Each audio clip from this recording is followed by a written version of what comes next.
بسم اللہ الرحمن الرحیم۔ آج کی آپ کی گفتگو کے حوالے سے 2-3 پہلو میرے ذہن میں ہیں جن کے حوالے سے آپ سے بات ہو جائے تو اچھا ہے۔ میں اس بات پر بڑا خوش ہوں کہ سارے میڈیا نے اب مسلسل اس بات کی کوشش کی ہے کہ لوگوں کو بنیادی چیزوں سے آگاہ کیا جائے،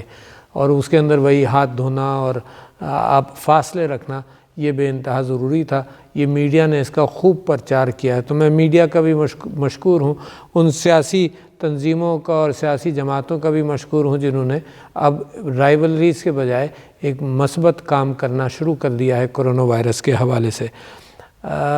جہاں اس بات کی آگہی تھی کہ کیا کیا جائے، اس بات کا بھی لوگوں کے اندر اب پرچار ہونا چاہیے کہ اس کا علاج کیا ہے۔ اس کا علاج عام طور پر یہ ہے کہ یعنی اپنا خیال رکھیں، اپنی صحت کا خیال رکھیں، غذا اچھی رہے، آئسولیٹڈ رہیں، کسی دوسرے کو نہیں لگے، اور خود ہی یہ 90% لوگوں کے اندر خود ہی ٹھیک ہو جاتا ہے۔ جن کو سانس لینے میں دقت ہوتی ہے ان کو کچھ مدد، ان کو اسپتال کی طرف رجوع کرنا چاہیے، مگر سب سے زیادہ پاکستان کے اندر اتنے اسپتال نہیں ہیں کہ جو بھی بیمار ہوگا یا بیڈز نہیں ہیں وہ اسپتال چلا جائے۔ تو خود بھی اس چیز کو آپ کو ہینڈل کرنا پڑے گا کہ اگر صرف بخار ہے تو بخار کی کیفیت میں اسپتال میں بھی کچھ نہیں ہوگا، وہ آئسولیٹڈ رکھیں گے۔ اگر سانس لینے میں دقت ہو تو اسپتال کا رخ کریں، تو نتیجہ یہ ہوگا کہ جن کو واقعی ضرورت ہے اسپتال جانے کی وہ اسپتال جائیں گے۔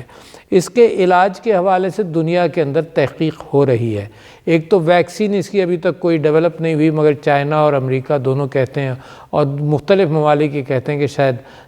8-10 مہینے میں یا سال بھر کے اندر ہو جائے۔ مگر علاج کے حوالے سے ایک پاکستان کو بھی فخر ہونا چاہیے اس بات کے اوپر کہ پاکستان سے کچھ ادویات ہم نے چائنا بھیجی تھی، جہاں انہوں نے ٹیسٹ کیا، اس کے اندر کلوروکوئن ہے علاج کے لیے، کلوروکوئن ہائیڈریٹ، یہاں ہائیڈروکلوروکوئن پاکستان کے اندر بنتی ہے، اور وہ پاکستان اور افغانستان کی ضروریات کے اعتبار سے کافی تھی، تو وہ ٹیسٹنگ کے لیے وہاں پر کامیاب ہوئی۔ لہٰذا یہ علاج کے لیے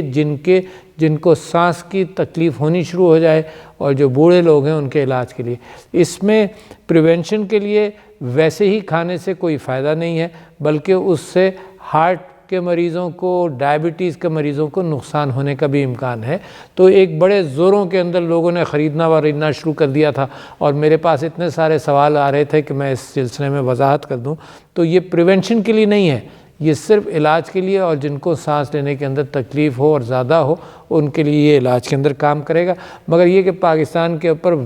اچھی تعداد ہے، پاکستان کے لیے پوری ہے کہ ہمیں کسی باہر سے منگانے کی ضرورت نہیں ہے، تو بہت بڑی بات ہے پاکستان اس میں کامیاب رہا۔ دوسری بات میں آپ سے یہ کہنے والا تھا کہ اب لوگ گھروں کے اندر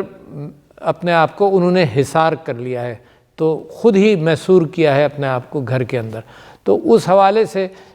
جو میری سمجھ میں آتی ہے بات وہ یہ کہ اس میں پریشان نہ ہوں۔ اس میں اس بات کا امکان ہے کہ لوگ گھر میں محصور ہو کر اور محدود ہو کر غم زدہ بھی ہوں اور پریشان بھی ہوں، مگر دیکھیے کتنا جہاں یہ ایک پریشانی ہے سارے ملک کی کہ ایک بیماری چل رہی ہے، اس کے ساتھ ساتھ ایک بات یہ ہے کہ اپنے بچوں کے ساتھ بیٹھیں گے، بچوں کو وقت دیں گے، بچوں کے ساتھ جو محبت کا وقت گزرے گا، اور ان کی تعلیم بھی آج کل اسکولوں میں نہیں جا رہے تو ان کی تعلیم کے اندر بھی آپ حصہ لیں گے، تو یہ انگریزی میں کہتے ہیں بانڈنگ ہو جاتی ہے، اور ہم عام زبان میں کہتے ہیں کہ ماں باپ اور بچوں کے ساتھ ایک بڑا اچھا خوبصورت تعلق بن جائے گا۔ تو اس موقع کو ہاتھ سے مت جانے دیں، اچھی تربیت کا بہترین موقع۔ اور میں تو جب بچوں کے ساتھ کہیں جاتا بھی تھا تو اس بات کا اہتمام کرتا تھا کہ روزانہ ان کے ساتھ بیٹھ کر کچھ نصیحتیں ہو جائیں۔ دوسرے یہ کہ اپنا سارا دن کا بھی پلان کریں، ایک روٹین اختیار کریں کہ صبح تیار بھی ہونا ہے اور پھر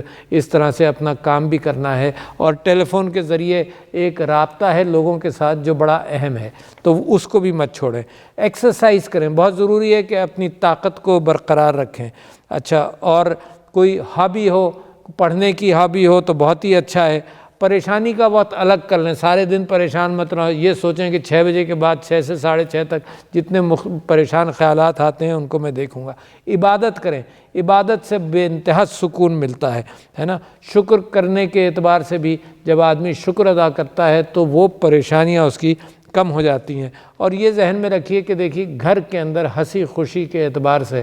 بہت اچھا ماحول بنائے رکھیں، اس بات کا امکان ہے کہ ایک دوسرے سے آدمی چڑھنے لگے، تو اچھا ماحول رکھیں۔ یہ جہاں ایک مشکل ہے اس کے اندر حضرت ابو ہریرہ کی حدیث ہے جو میں نے آج ٹویٹ بھی کیا، کہ اس میں ہے کہ حضور اکرم صلی اللہ علیہ وسلم نے فرمایا کہ اگر کسی وبا کی وجہ سے گھر میں محصور ہو جاؤ تو اللہ تعالیٰ پر بھروسہ کرو، اللہ کی مرضی کے بغیر کچھ نہیں ہونا، مگر یہ کہ اگر زندہ رہو گے یا موت آ گئی تو دونوں میں اللہ تعالیٰ اس کو شہادت کے اعتبار سے اس کا رتبہ رکھے گا۔ شکریہ۔